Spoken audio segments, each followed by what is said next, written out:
आप में से कितने लोगों को पता है कि अगर आप गुड्स परचेज करते हैं तब भी अब आपको टीडीएस डिडक्ट करना होगा। जी हाँ दोस्तों, नया सेक्शन आ चुका है, सेक्शन 194Q, जिसमें ये कहा गया है कि अगर आप गुड्स परचेज करते हैं तो आपको भी टीडीएस डिडक्ट करना होगा। तो अगर आप जानना चाहते हैं इसके बारे में डिटेल में तो आपको इस वीडियो में एंड तक बने रहना होगा। Thank you. चलिए स्टार्ट करते हैं अपन सेक्शन 194Q जो रिसेंटली ही इंसर्ट हुआ है फाइनेंस एक्ट 2021 से। Let me start my screen. Okay friends, let's start with the discussion. Section 194Q TDS on purchase of goods. जी हाँ दोस्तों, ये नया सेक्शन आया है जो आपको फाइनेंस एक्ट 2021 में मिलेगा। जी हाँ दोस्तों, हम इस सेक्शन में क्या चीजें पढ़ने वाले हैं, हम इसमें अपन तीन चीजें कवर करेंगे। सबसे पहला होगा कि प्रोविजन क्या बोलता है as per income tax act. हम ये जानेंगे कि सेक्शन 194Q होता क्या है, क्या बोलता है। उसके बाद हम जानेंगे कि ये रीजन क्या है इस सेक्शन को लाने का, मेन पर्पस क्या है इस सेक्शन को लाने का, हम वो समझेंगे सेकंड पार्ट में। और थर्ड पार्ट में अपन देखेंगे कि इसकी रिटर्न फाइलिंग की ड्यू डेट्स क्या है, उसका पेमेंट करने के ड्यू डेट्स क्या है। तो इस सेक्शन को हम तीन पार्ट में डिवाइड कर रहे हैं, ठीक है। Section 194Q TDS on purchase of goods. नाम से समझ में आ रहा है कि अगर आप गुड्स परचेस करते हो तो आपको टीडीएस डिडक्ट करना है। अभी तक के जो भी टीडीएस के प्रोविजंस थे वो प्योरली सर्विस से रिलेटेड प्रोविजंस पर ही एप्लीकेबल होता था। अब जो आया है सेक्शन 194Q, अगर आप परचेस करते हो गुड्स को तो आपको टीडीएस डिडक्ट करना है। जी हाँ दोस्तों, अब प्रोविजन में बोला क्या है, ये एप्लीकेबल। सबसे पहले क्या अपन देखते हैं, सबसे पहले अपन देखते हैं एप्लीकेबिलिटी। ये सेक्शन अप्लाई कब से होगा, सेक्शन अप्लाई कब से होगा, सेक्शन अप्लाई होगा 1 जुलाई 2021। जी हाँ दोस्तों, ये फाइनेंस एक्ट 2021 में लाया गया, लेकिन एप्लीकेबल कब से हो रहा है, 1 जुलाई 2021 से ये सेक्शन अप्लाई होगा, ठीक है। अब इस सेक्शन में बोला क्या गया, ये बोला गया कि अगर आप गुड्स परचेस करते हैं, गुड्स परचेस करते हैं इन एक्सेस ऑफ ₹50 लाख, तब आपको टीडीएस डिडक्ट करना है, ठीक है। मैं बायर हूं तो मैं अगर 50 लाख के ऊपर गुड्स परचेस करता हूं किसी पार्टी से तो मुझे टीडीएस डिडक्ट करना है सेलर का, ठीक है।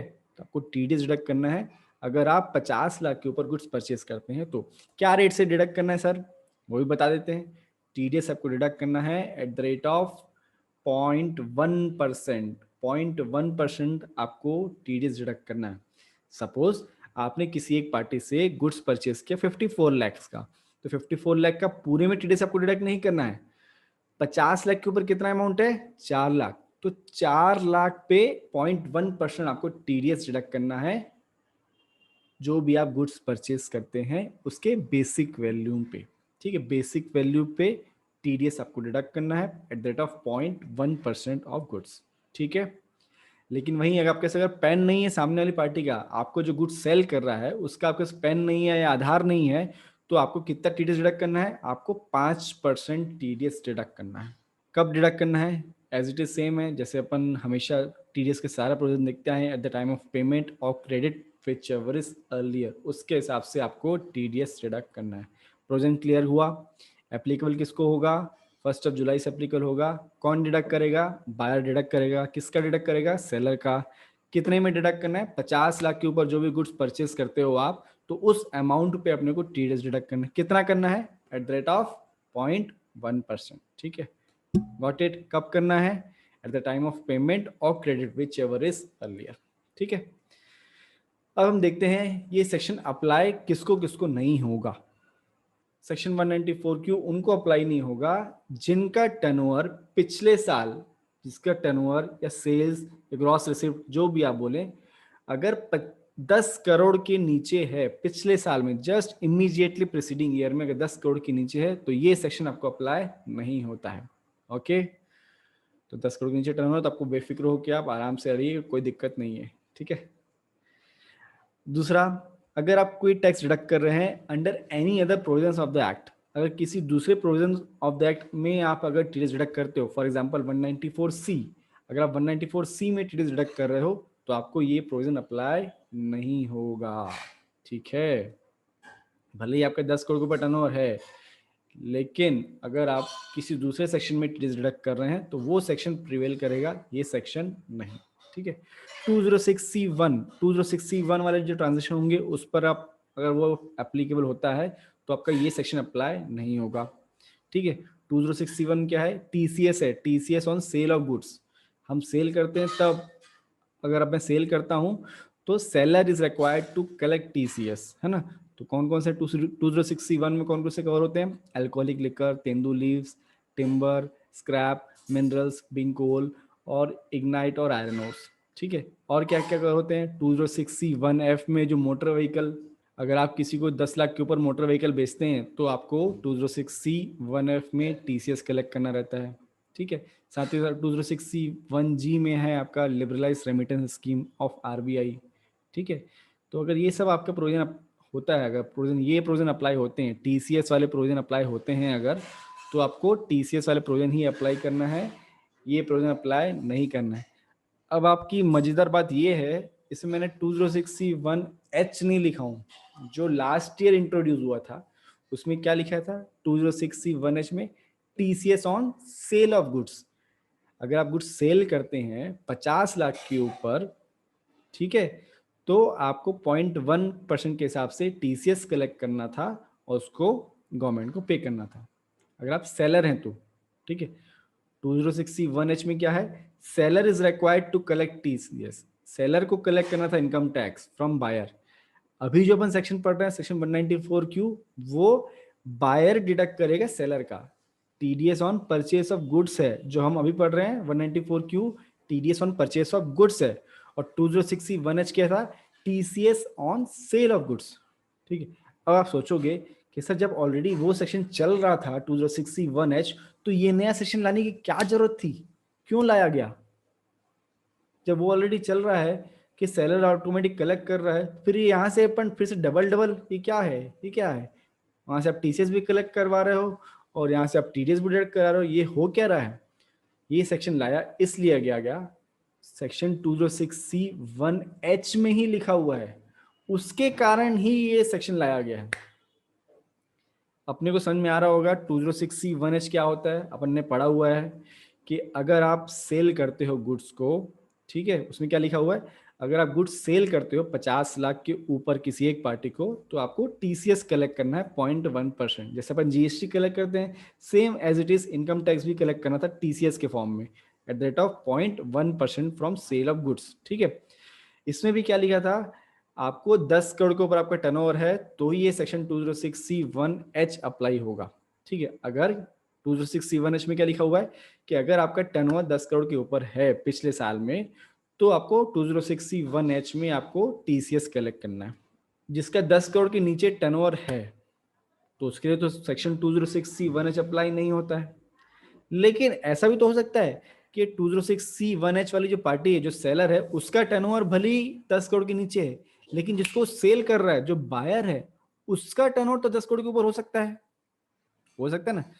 अगर इनकम टैक्स डिपार्टमेंट को यहां से अगर रेवेन्यू नहीं मिल रही है, वहां से तो मिल सकती है ना। तो गवर्नमेंट ने क्या किया, ठीक है भाई, यहां से अप्लाई नहीं होता है ना, तो हम वहां से पकड़ेंगे, तो वहां से आपका डिडक्ट करेंगे।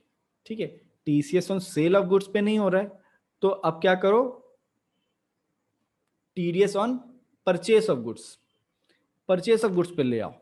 तो इसी कारण ये सेक्शन लाया गया। जो पार्टियां 10 करोड़ के नीचे थी वो ऑटोमेटिक 206C1H के बाहर हो जा रही थी, लेकिन कुछ पार्टियां ऐसे तो हो रही थी ना, जो बायर हैं उनका टर्नओवर 10 करोड़ के ऊपर है, तो इसलिए ये सेक्शन लाया गया कि भैया यहां से नहीं तो यहां से कम पैसा गवर्नमेंट को मिल जाए। ठीक है, एक तरफ से नहीं मिल पा रहा है तो दूसरे तरफ से मिले पैसा। तो गवर्नमेंट का इंटेंशन ही ये है कि उसको पैसा कहीं ना कहीं से आना चाहिए। तो 206C1H में नहीं आ रहा है अगर इनकम टैक्स, तो सेक्शन 194Q लेके आया गया और वहां से अपन टीडीएस डिडक्ट करेंगे ऑन परचेस ऑफ गुड्स।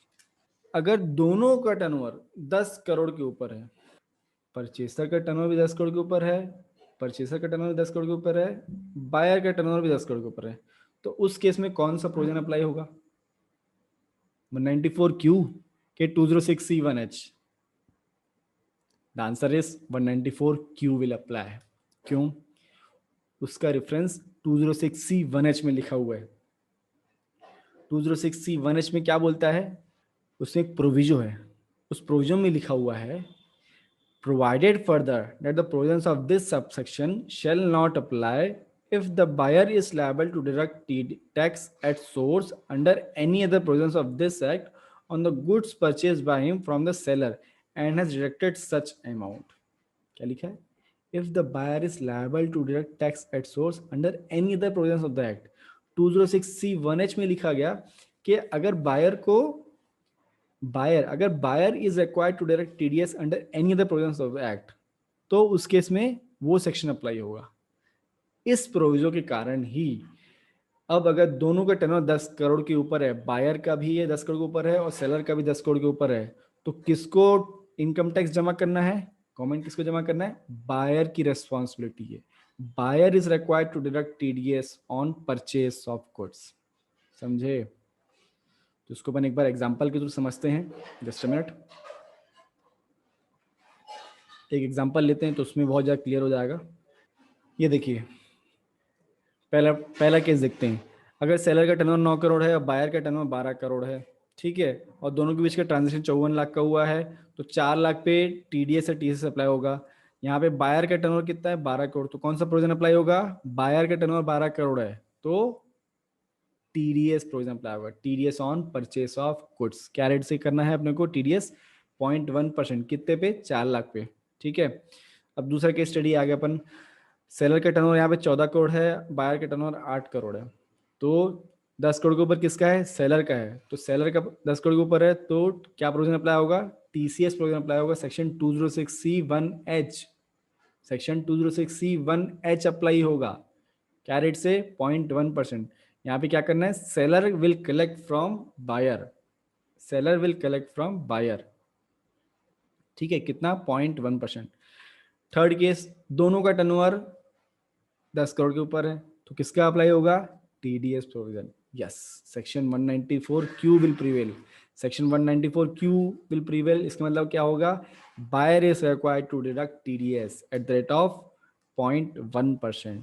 तो इन दोनों बीच का ट्रांजेक्शन कितना? 62 लाख का हुआ है, तो 12 लाख पे अपना 50 लाख के ऊपर जो भी अमाउंट है 12 लाख पे ही अपने टीडीएस का प्रोविजन अप्लाई होगा, तो 12 लाख पे 0.1% अप्लाई होगा, ठीक है। अब इसके बाद क्या बोला गया है?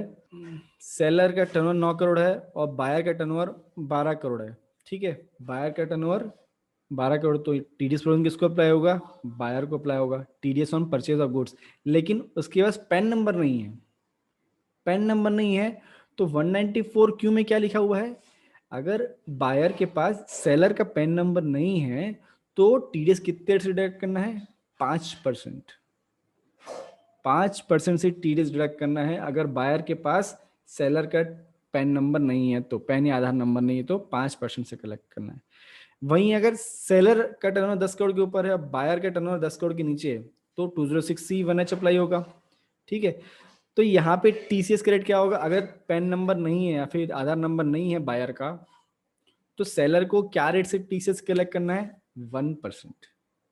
जी हाँ, 206C1H में क्या लिखा है? 1% लिखा है। और 194Q में क्या लिखा है? अगर पैन आधार नहीं है तो 5%।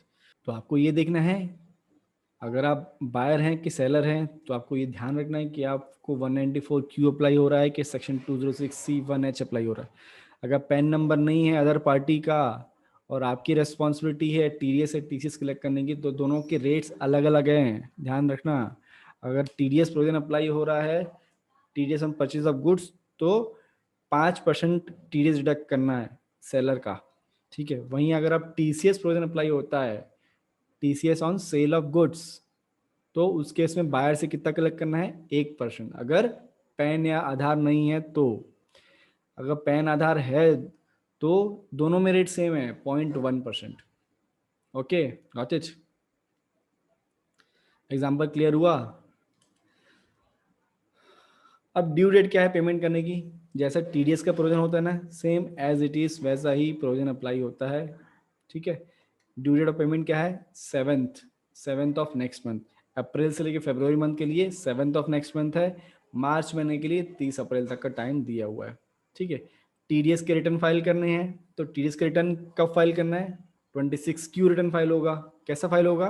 क्वार्टरली रिटर्न फाइल होगा। क्वार्टरली रिटर्न फाइलिंग होती है, जैसे 194C 194J, उसके जो डिटेल्स है आप 26Q में डालते हैं, सेम वही डिटेल्स आपको यहाँ पे भी सबमिट करने हैं फॉर्म 26Q में। ठीक है, ड्यू डेट क्या है 26Q रिटर्न फाइल करने की? अप्रैल टू जून के लिए 31 जुलाई, जुलाई टू सितंबर के लिए 31 अक्टूबर, अक्टूबर टू दिसंबर के लिए 31 जैन टू मार्च के लिए 31 मई। इसमें एक महीने का एक्सटेंशन मिलता है। ठीक है, आप गुड्स परचेस करते हो किसी एक पार्टी से 50 लाख के ऊपर, एक ट्रांजेक्शन हो या साल भर का ट्रांजेक्शन हो, एंड आपका पिछले साल में 10 करोड़ के ऊपर टर्नओवर हो चुका है, तो आपको टीडीएस डिडक्ट करना है गुड्स पर। क्या रेट से? 0.1%। अगर पैन आधार नहीं है तो 5%। ठीक है, समझे? आई होप आप सभी को इस प्रोजेक्ट समझ में आया होगा। कुछ कंफ्यूजन रहेगा तो आप हमसे कांटेक्ट कर सकते हैं। Thank you so much, bye bye.